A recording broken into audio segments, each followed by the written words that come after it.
ബിസ്മില്ലാഹിർ റഹ്മാനിർ റഹീം. അസ്സലാമു അലൈക്കും വറഹ്മത്തുള്ളാഹി തആല വബറകാതുഹു.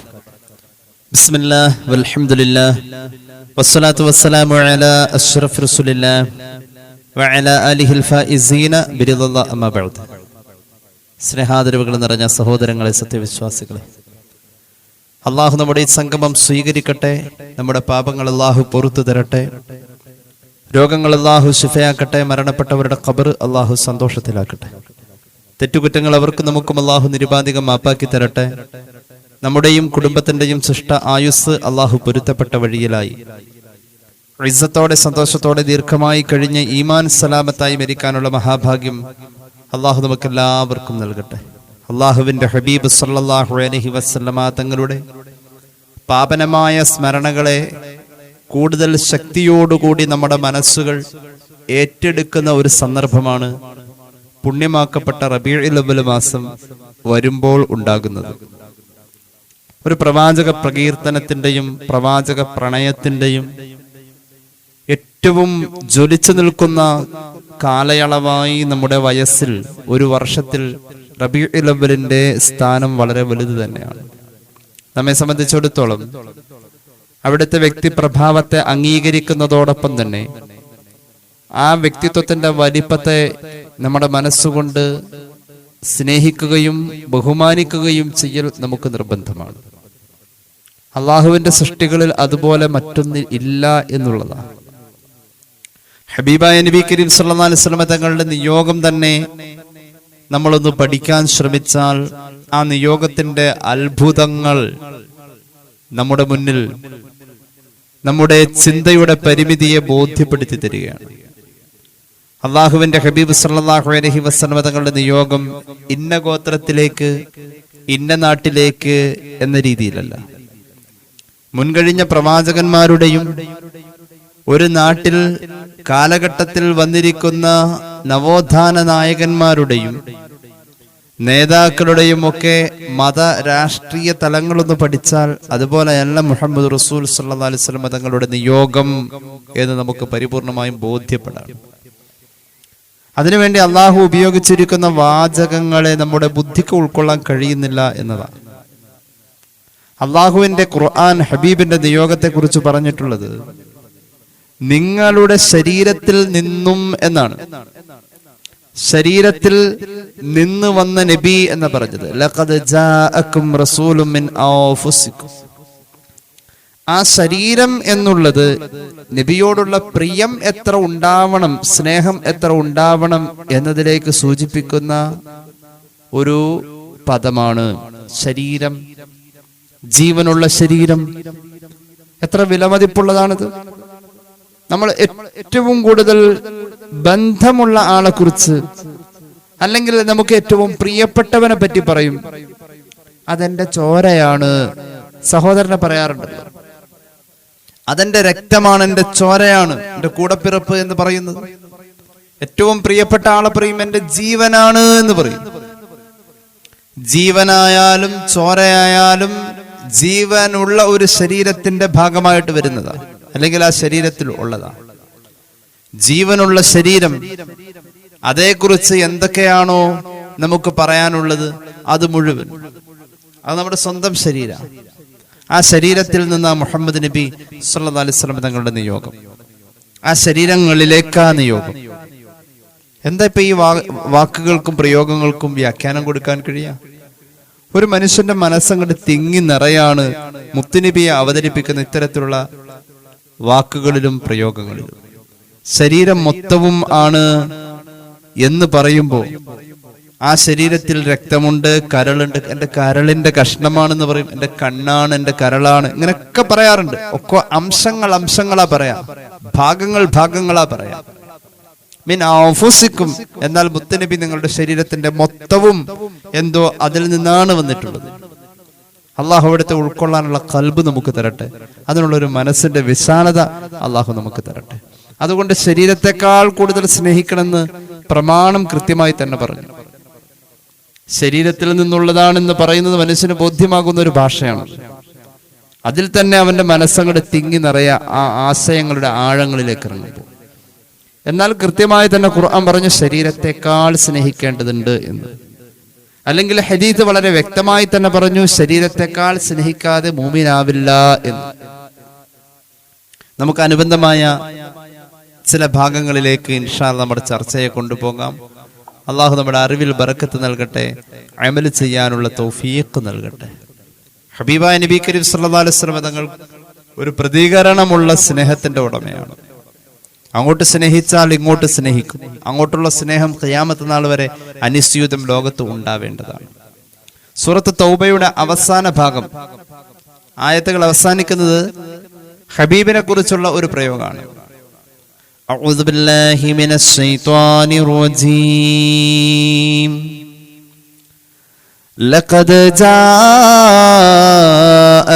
റസൂലും മിൻ അൻഫുസികും അസീസുൻ അലൈഹി മാ അനിത്തും ഹരീസുൻ അലൈക്കും ബിൽ മുഅ്മിനീന റഊഫുർ റഹീം.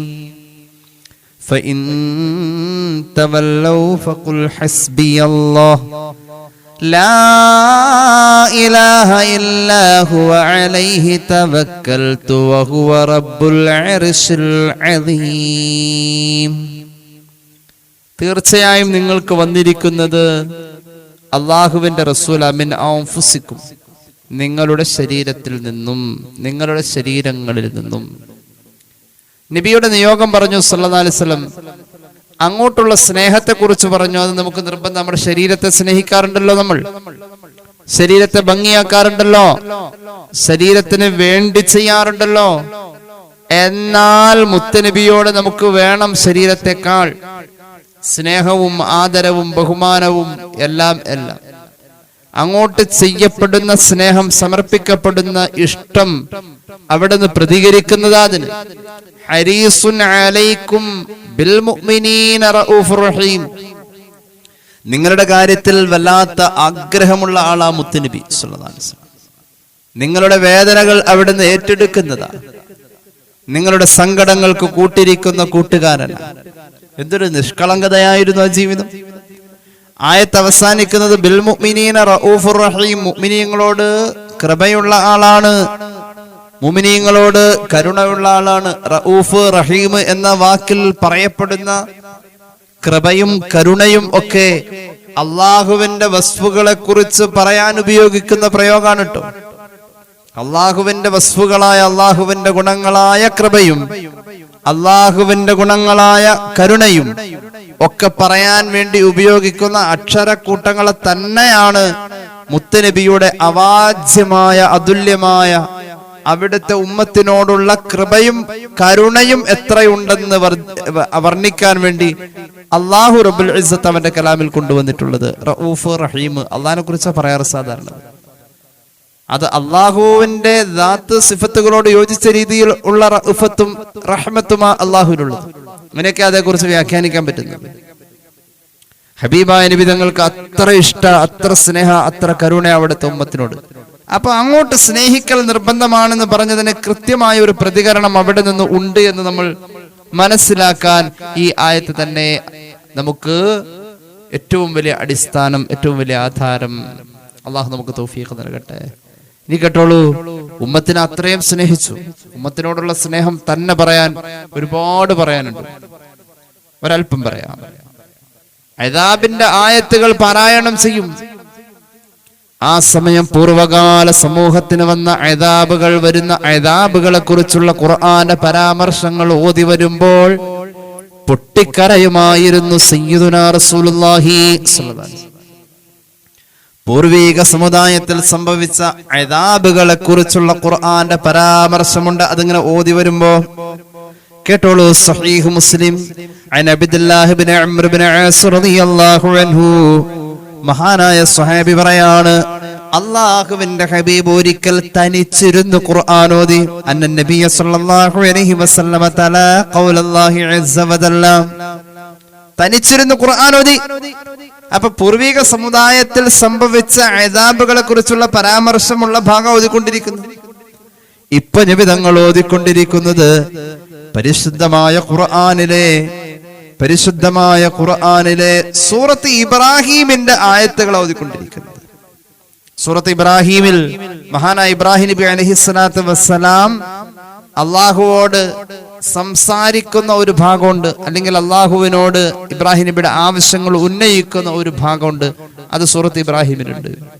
അവിടെ അള്ളാഹുവിന്റെ ഇദാബ ജനതയിൽ വരുന്നതിനെ കുറിച്ചുള്ള വേവലാതി പങ്കിടല. അത് മുത്തുനബി ഇപ്പൊ ഓതിക്കൊണ്ടിരിക്കുക.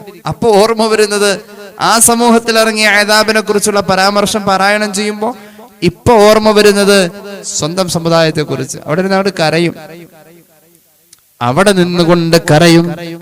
അള്ളാഹുവിന്റെ ഖുർആനിൽ, പരിശുദ്ധമായ ഖുർആനിൽ സൂറത്ത് ഇബ്രാഹിമിന്റെ ആയത്തുകൾ ബിസ്മില്ലാഹിർ റഹ്മാനിർ റഹീം.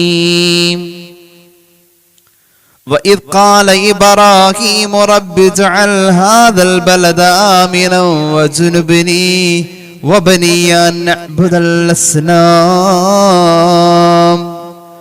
رب إنهن أضللن كثيرا من الناس فمن تبعني فإنه مني ومن عصاني فإنك غفور رحيم. സൂറത്ത് ഇബ്രാഹിമിന്റെ 35-36 ആയത്തുകളൊക്കെ അള്ളാഹുവിന്റെ ഹബീബ് ഇപ്പോൾ പാരായണം ചെയ്തത് കരയാൻ തുടങ്ങി.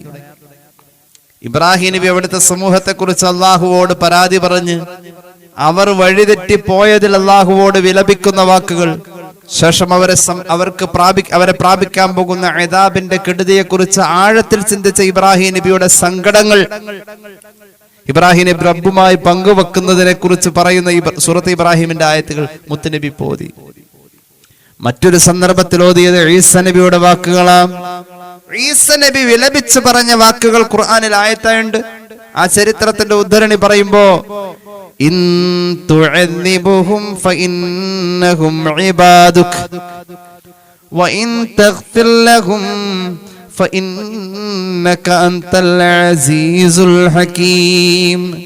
ഈസ നബി പറഞ്ഞു, അല്ലാഹുവേ, നിന്റെ ഇദാബ് ഇറങ്ങാൻ പോകുന്ന എന്റെ ജനത, റബ്ബേ, അവരെ നീ ശിക്ഷിക്കുകയാണെങ്കിൽ അല്ലാഹുവേ, അവർ നിന്റെ അടിമകളാണ്. അല്ലാഹ്. സയ്യിദനാ ഈസ ഇദാബിന്റെ ആയത്താണിത്. ഈസ നബിയുടെ സമുദായത്തിൽ ഇദാബ് ഇറങ്ങുന്നതുമായി ബന്ധപ്പെട്ട് ഈസ നബി റബ്ബുമായി സംസാരിക്കുന്ന, അല്ലെങ്കിൽ റബ്ബിന്റെ മുന്നിൽ ഈസ നബിയുടെ വിഷമങ്ങൾ പറയുന്ന ഭാഗം ഖുർആനിൽ ആ കാലഘട്ടത്തിന്റെ ഇദാബിനെ കുറിച്ച് ഓർമ്മപ്പെടുത്താം. അത് നിലവിൽ മുത്തുനബി ഇപ്പൊ പാരായണം ചെയ്തു. മഹാനായ അംർ ഇബ്നു ആസ് പറയാ, ആ സമയത്ത് പരിശുദ്ധമായ ഖുർആൻ അടച്ചു വെച്ചിട്ട് അല്ലാഹുവിന്റെ ഹബീബ് 2 കൈകൾ അങ്ങ് ഉയർത്താൻ തുടങ്ങി. എന്നിട്ട് ദുആ ചെയ്യാൻ തുടങ്ങി. അല്ലാഹുമ്മ ഉമ്മത്തി, അല്ലാഹുമ്മ ഉമ്മത്തി. പടച്ചോനെ, എന്റെ സമുദായം ഇതുപോലെ ആകുമോ? പുന്നാര നബിതങ്ങൾ ഖുർആൻ പാരായണം നിർത്തിയിട്ട് ഉമ്മത്തിനെ ഓർത്തുകൊണ്ടങ്ങ് കരയാൻ തുടങ്ങി. അങ്ങനെയാ ഏതോ കാലഘട്ടത്തിൽ സംഭവിച്ച ഇദാബിനെ കുറിച്ചുള്ള ഖുർആന്റെ പരാമർശം കണ്ടപ്പോ എന്റെ ഉമ്മത്തിനും ഇദാബ് ഉണ്ടാകുമോ? അങ്ങനെയുണ്ടല്ലോ, അങ്ങനെ ഒരു ചിന്ത വരാറുണ്ടല്ലോ. വലിയ മഴയും കോളുമൊക്കെ കാണുമ്പോ സ്കൂള് വിട്ടു വരാൻ വൈകുന്ന മക്കളെ കാത്തു നിൽക്കുന്ന ഉമ്മയുടെ ഉള്ളിൽ ഒരു വേദനയുണ്ടല്ലോ. എന്റെ മക്കളാ മഴയത്ത് എന്താവും, കൊടയുണ്ട്, സൗകര്യമുണ്ട്, എന്നാലും ഉമ്മക്ക് തോന്നുന്ന ഒരു വേദന ഉണ്ട്. എന്റെ കുഞ്ഞുങ്ങൾ എവിടെ? അന്തവും മുൻ അം അബൂ മാറഅയ്നാ ഫീഹിമാ മിസ്ല ഹുസ്നിക ഖത്തു യാ സയ്യിദി ഖൈറൻ നബി. അല്ലാഹുവിന്റെ ഹബീബ് സല്ലല്ലാഹു അലൈഹി വസല്ലം തങ്ങളുടെ സ്നേഹം ഉമ്മയുടെ സ്നേഹമല്ല, ഉമ്മയുടെ സ്നേഹമോ അപ്പാടെ സ്നേഹമോ അല്ല. അള്ളാഹുവോട് ദ്വാരക്കാൻ തുടങ്ങി. ആ സമയം മഹാനായ ജിബ്രീൽ അലൈഹിസ്സലാം ഇറങ്ങി വരികയാണ്. അള്ളാഹുവിന്റെ നിർദ്ദേശങ്ങൾ അറിയിക്കുകയാണ്. എന്താണ് നബിയേ അങ്ങ് കരഞ്ഞത്? അള്ളാഹു ചോദിക്കാൻ പറഞ്ഞിട്ടാണ്. അള്ളാഹുവിന്റെ ഹബീബ് പറഞ്ഞു, ഈ ആയത്തുകളിൽ അദാബിനെ കുറിച്ചുള്ള പരാമർശം കണ്ടപ്പോ എന്റെ സമുദായത്തിനും അതുപോലെ അദാബ് വരുമോ എന്റെ വിലാപം അതിന്റെ പേരിലായിരുന്നു. ജിബ്രീൽ സമാധാനിപ്പിച്ചു. സ്വഹീഹ് മുസ്ലിം ഈ ഹദീസ് രേഖപ്പെടുത്തുന്നതായി കാണാം. എല്ലാവർക്കും ഒരു പ്രതീക്ഷ ആ മുറ്റത്തെത്തിയ എല്ലാവർക്കും ഒരു പ്രതീക്ഷയായിരുന്നു. രാജ്യത്തിന്റെ പരമോന്നത ശിക്ഷ ലഭിക്കുന്ന കുറ്റമായിരുന്നു ഒരു വിവാഹിതൻ വ്യഭിചരിക്കാൻ പോവാ എന്നത്. എറിഞ്ഞുകൊല്ലും, പരസ്യമായി അഭിമാനനഷ്ടം, ജീവഹാനി ഒക്കെ ഉണ്ട്. അതാണ് വ്യഭിചാരത്തിന് മദീനയിലെ നിയമം.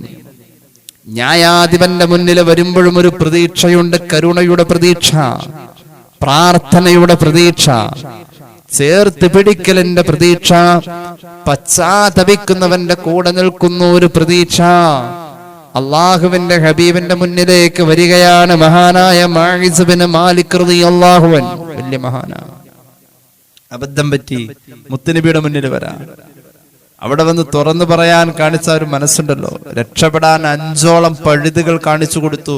പക്ഷേ മാഇസിന്റെ ആ നിഷ്കളങ്ക നിർമ്മലമായ ഹൃദയം ആ തെറ്റ് ഏറ്റു പറയുന്നതിന്റെ കൂടെ തന്നെ ആനുകൂല്യങ്ങളെ സ്വീകരിക്കാൻ തയ്യാറായില്ല. 5ഓളം പഴുതുകൾ നിയമത്തിന്റെ ആനുകൂല്യങ്ങൾ സൂചിപ്പിച്ചു. ഒന്ന് രക്ഷപ്പെട്ടു പോവാണി പോട്ടെ, തൗബ ചെയ്തു വരുന്നതല്ലേ. പക്ഷേ സൂചനകൾ കൊടുക്കാനേ പറ്റൂ, വ്യക്തമാക്കി പറയാൻ കഴിയില്ല. കാരണം നിയമത്തിന്റെ മുന്നിൽ എല്ലാവരും സമന്മാരാണ്.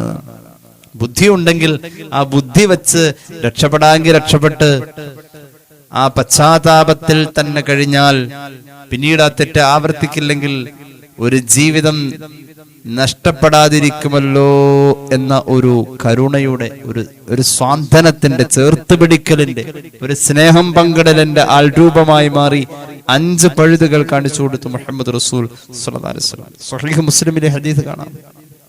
മഹാനായ മഈസ് റളിയല്ലാഹു അൻഹു അള്ളാഹുവിന്റെ ഹബീബിന്റെ മുന്നിൽ വന്നിട്ട് പറയുന്നുണ്ട്, യാ റസൂലല്ലാഹ് തഹിർനി, നബിയേ എന്നെ ശുദ്ധീകരിച്ചാലും. അള്ളാഹുവിന്റെ ഹബീബ് ഒന്നാമത് ചോദിക്കാണ്,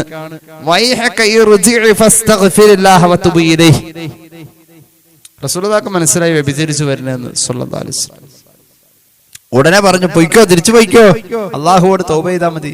ശുദ്ധിയാക്കാനൊക്കെ അള്ളാഹുടെ പണി, അങ്ങോട്ട് പൊയ്ക്കോ. മടക്കി വിട്ടു. മഹാനായ സ്വഹാബി മടങ്ങി, അനുസരിക്കണമല്ലോ.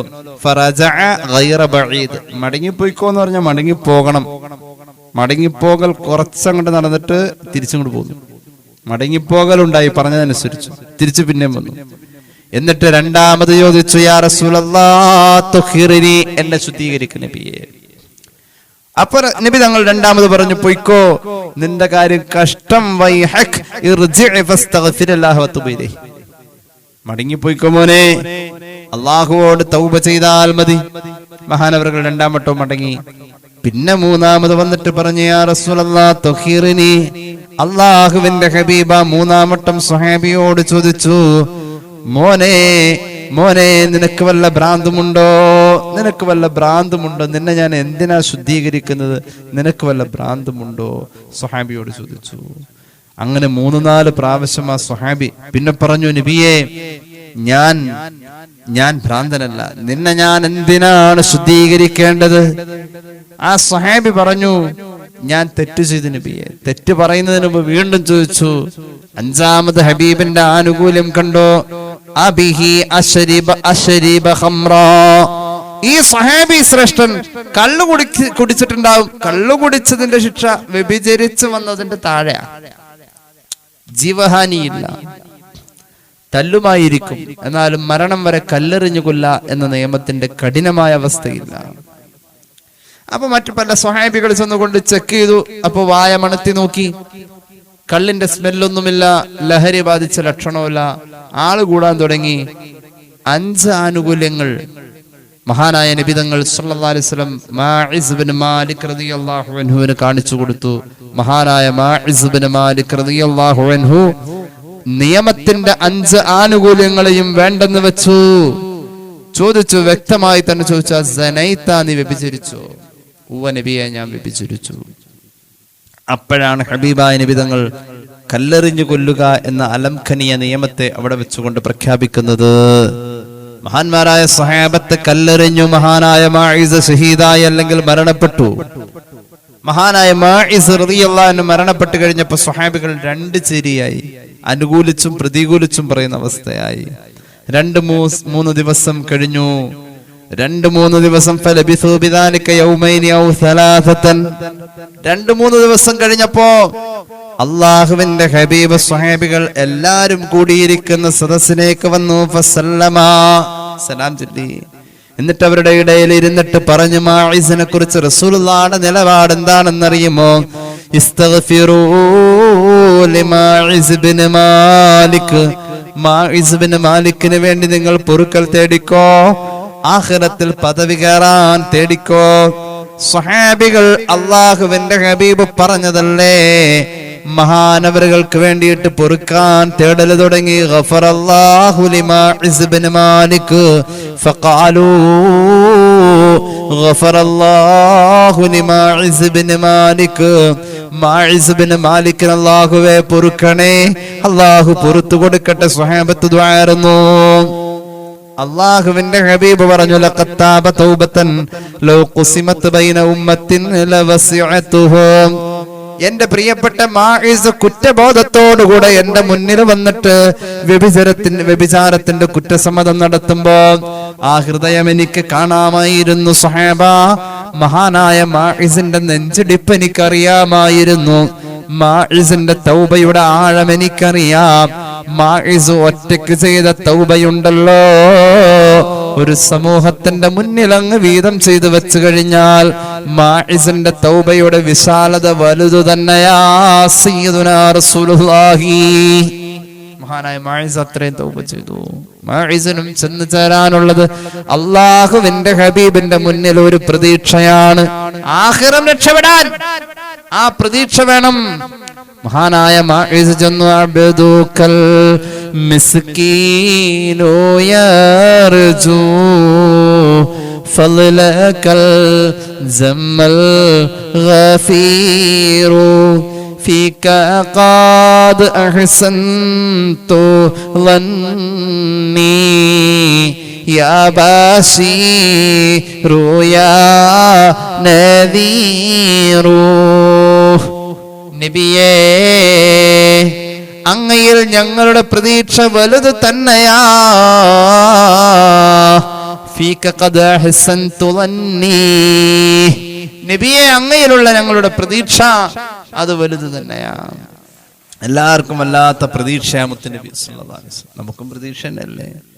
الشفاعة هب لنا في القيامة مشفقا وخلنا إضلاع يا سيدي خير النبي اللهم صل وسلم وبارك عليه. പ്രതീക്ഷയായിരുന്നു മുത്ത് നബി. ഈ സമൂഹത്തിന് വേണ്ടി കരഞ്ഞു. ആരാ? ഈ സമൂഹത്തിന് വേണ്ടി കരഞ്ഞു. ആർക്ക് വേണ്ടി? ഈ സമൂഹത്തിൽ ഇനി ഒരിക്കലും നന്നാവൂല എന്ന് പറഞ്ഞ് നടക്കുന്നവന് വേണ്ടിയിട്ട് അല്ലാഹുവിന്റെ ഹബീബ് കരയാൻ തുടങ്ങി. അങ്ങനെ ഉണ്ടല്ലോ, കരഞ്ഞ് കരഞ്ഞ് കരഞ്ഞ് മരിച്ചു പോകുന്ന പോലെ സ്വന്തം ശരീരത്തെ കൊന്നുകളയല്ല നബിയേ. അങ്ങനെയാ പറഞ്ഞത്. നബിയെ, ഈ സമൂഹത്തിൽ നന്നാവാത്തവന് വേണ്ടി കരയുമ്പോ സ്വന്തം ശരീരത്തെ കൊന്നു കളയല്ല നബിയേ എന്ന് പരിശുദ്ധ ഖുർആൻ ശകാരിച്ചു. എന്തിനത്രയും കരയുന്നത്? അങ്ങ് കരയുകയല്ലേ? ബിസ്മില്ലാഹിർ റഹ്മാനിർ റഹീം. فلعلك باخع نفسك على آثارهم إن لم يؤمنوا بهذا الحديث أسفا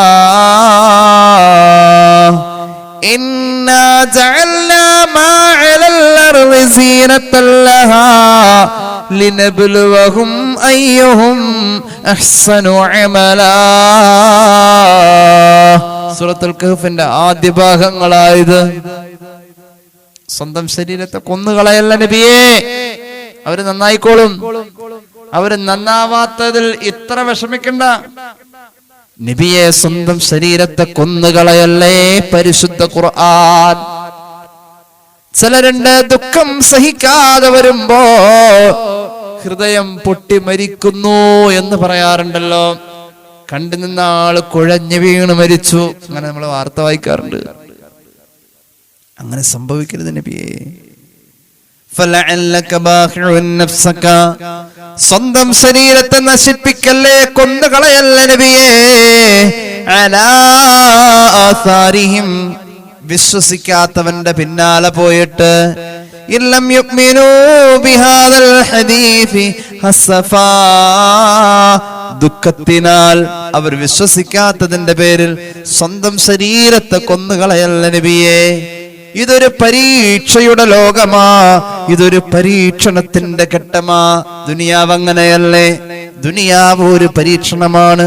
ഖലഖൽ മൗത വൽ ഹയാത ലിയബ്ലുവകും അയ്യുകും അഹ്സനു അമലാ. ആരാണ് നല്ല പ്രവൃത്തി ചെയ്യുന്നതെന്നത് അറിയാൻ വേണ്ടി, അല്ലെങ്കിൽ മലക്കുകളെ ബോധിപ്പിക്കാൻ വേണ്ടിയുള്ള ഒരു പരീക്ഷ. അങ്ങനെ സൂറത്തുൽ മുൽക്കിൽ പറഞ്ഞത് അത് തന്നെ അവിടെ പറഞ്ഞത്. ഇന്നാ ജഅൽനാ മാ അലൽ അർളി സീനത്തൻ ലഹാ ലിനബ്ലുവഹും അയ്യുഹും അഹ്സനു അമലാ. ഇതൊരു പരീക്ഷയുടെ ലോക. ഈ പരീക്ഷയുടെ ലോകത്ത് നല്ലോണം അമൽ ചെയ്യുന്നവരെ ബോധ്യപ്പെടുത്തി കാണിക്കും മലക്കുകളുടെ മുന്നിൽ. മലക്കുകളെ ബോധിപ്പിക്കില്ല. അങ്ങനത്തെ ഒരു ലോകത്താ നമ്മളുള്ളത്. അള്ളാഹു നമുക്ക് വിജയിക്കാൻ തൗഫീഖ് നൽകട്ടെ. അള്ളാഹു നമുക്ക് വിജയിക്കാൻ തൗഫീഖ് നൽകട്ടെ. അതുകൊണ്ട് നബി എന്തിനാ കരയുന്നത്? അങ്ങെന്തിനാ കരയുന്നത്? സമുദായത്തെ അത്രയും ഏറ്റെടുത്തു, ഈ സമുദായത്തെ അത്രയും ഏറ്റെടുത്തു, ഈ സമുദായത്തെ അത്രയും ഏറ്റെടുത്തു. ഹബീബ് ഉള്ളിലേക്ക് കയറണം, ഹൃദയത്തിന്റെ അകത്തേക്ക് കയറണം. നമ്മുടെ ഹൃദയത്തിൽ എത്ര കയറിയാലും അത്ര കണ്ട് നിബിതങ്ങൾ നമ്മെ തിരിച്ചറിയും. അതൊരു പ്രതികരണമുള്ള സ്നേഹമാണ്. അവിടുത്തെ സ്നേഹിച്ച് വിജയിക്കാൻ കഴിയണം.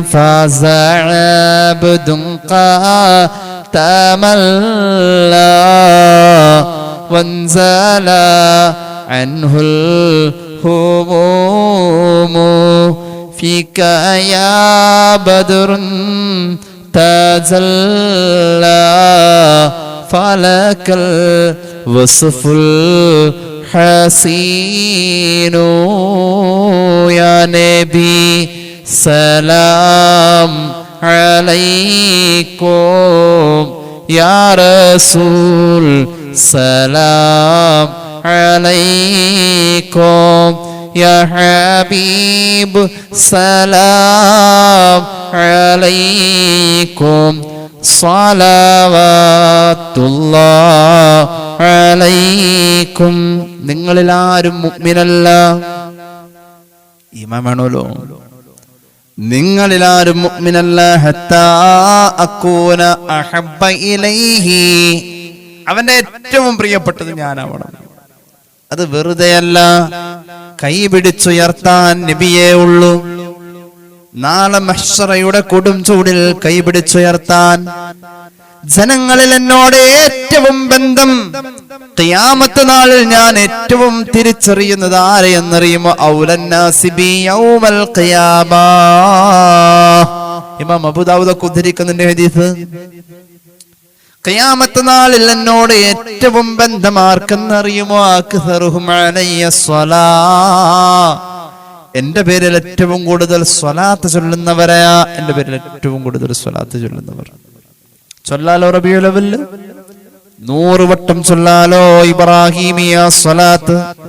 മുത്തുനബിയെ സ്വപ്നം കാണാനുള്ള സ്വലാത്താണത്. 100 വട്ടം ചൊല്ലാം. 100 വട്ടം ചൊല്ലുക. പ്രത്യേകിച്ച് സുബഹി കഴിഞ്ഞ് ഹബീബായ നബിയുടെ പേരിലുള്ള സ്വലാത്തുകളിൽ ഏറ്റവും ശ്രേഷ്ഠതയുള്ള സ്വലാത്താണ് മഹാനായ ഹബീബായ നബി തങ്ങൾ തന്നെ ചൊല്ലിയിട്ടുള്ള സല്ലല്ലാഹു അലൈഹി വസല്ലം സ്വലാത്ത്, ഇബ്രാഹിമിയ സ്വലാത്ത്. 100 ചൊല്ലിക്കോ. മുത്തുനബിയെ സ്വപ്നത്തിൽ കാണണം എന്ന നെയ്യത്തിൽ 100 ചൊല്ലിക്കോ. അങ്ങനൊരു ബന്ധം ഉണ്ടാക്കിയെടുക്കുന്നത് നമ്മുടെ പരലോകത്തേക്ക് വേണ്ടിയിട്ടാണ്. അള്ളാഹു തൗഫീഖ് നൽകട്ടെ. 100 സ്വലാത്ത് ഇബ്രാഹിമിയ സ്വലാത്ത് റബീഉൽ അവ്വലിന്റെ ഏറ്റവും വലിയ സമ്മാനമാണ് ഈ സ്വലാത്ത്. അല്ലാഹുവേ നീ തൗഫീഖ് നൽകണേ അല്ലാഹ്. പടച്ച റബ്ബ് അവിടുത്തെ ഇഷ്ടക്കാരിൽ നമ്മെ ചേർക്കട്ടെ. മദ്ഹുകൾ എത്ര പറഞ്ഞാലും തീരൂല, അത്രയും മദ്ഹ. മുഹമ്മദ് റസൂൽ സല്ലല്ലാഹു അലാ മുഹമ്മദ് സല്ലല്ലാഹു അലൈഹി വസല്ലം. അല്ലാഹു അവിടുത്തെ റുഫഖായിൽ ഉൾപ്പെടുത്തട്ടെ. നമ്മുടെ മരണപ്പെട്ടവർക്ക് അല്ലാഹു മഗ്ഫിറത്ത് നൽകട്ടെ.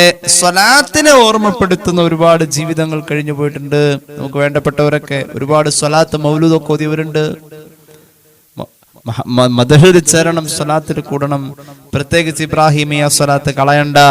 അത് റബീഇന്റെ ഒരു സമ്മാനായിട്ട് ഒരു 100 എന്തായാലും ഞാൻ ചൊല്ലും. ഈ റബീഉൽ അവ്വൽ ഇബ്രാഹിമിയ സ്വലാത്തിന്റെ സമ്പൽ സമൃദ്ധി കൊണ്ട് ജീവിതത്തെ അലങ്കരിക്കാനുള്ള ഒരു അവസരമാക്കുകയാണ് ഞാൻ എന്ന പ്രതിജ്ഞ വേണ്ടത്. അള്ളാഹു നമുക്ക് നസീബാക്കട്ടെ. അള്ളാഹു നമുക്ക് തൗഫീഖ് നൽകട്ടെ.